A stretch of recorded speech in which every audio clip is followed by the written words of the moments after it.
غرباء غرباء غرباء غرباء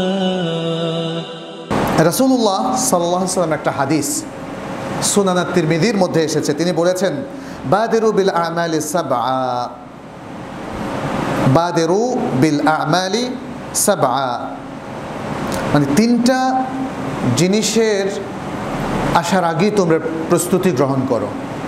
তিনটা না, 7টা। বাদিরু বিল আমালি সালেহা, 7টা জিনিস চলে আসার আগে তোমরা আমল কমপ্লিট করে ফেলো। তিনি কি বলেছেন? হাল তানতাযিরুনা ইল্লা গিনান মুতগিয়া আও ফাকরান মুনসিয়া আও মারাদান মুকসিদা আও হারামান মুফান্নিদা আও মাউতান মুজাহহিজা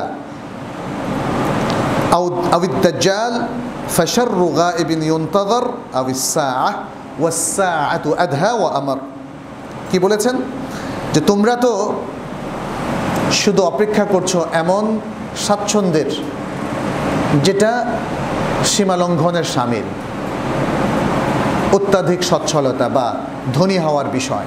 আজকে মানুষের মধ্যে প্রতিযোগিতা হচ্ছে কে কত কোটি টাকার মালিক হতে পারে, কত হাজার কোটি টাকার মালিক হতে পারে, অথবা এমন দারিদ্র্যের যেটা সব কিছুই ভুলিয়ে দেয়, দিনদারিও যে দারিদ্র্যের সাথে চলে যায়, অথবা কঠিন ক্রনিক ডিজিজ বা রোগ ব্যাধি, অথবা এমন বার্ধক্যের বয়স যখন আর মানুষের করার কিছুই আর সামর্থ্য থাকে না, অথবা মৃত্যুর পরে যার দাফন কাফনের ব্যবস্থা করা হয়, অথবা দাজ্জাল। সুতরাং এই যে মানুষ অপেক্ষা করছে, এই প্রত্যেকটা জিনিসই হলো অত্যন্ত নিকৃষ্ট।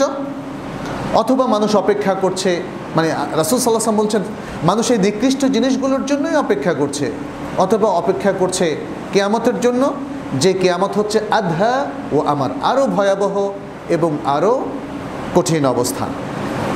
তার মানে হচ্ছে তিনি বলতে চাচ্ছেন রাসূলুল্লাহ সাল্লাল্লাহু আলাইহি ওয়াসাল্লামের হাদিসের মধ্যে, বয়সটাকে কাজে লাগাও, সময়টাকে কাজে লাগাও এবং আমল করতে থাকো, বিনা আমলে বসে থেকো না, অথবা বেঠিক আমল করো না।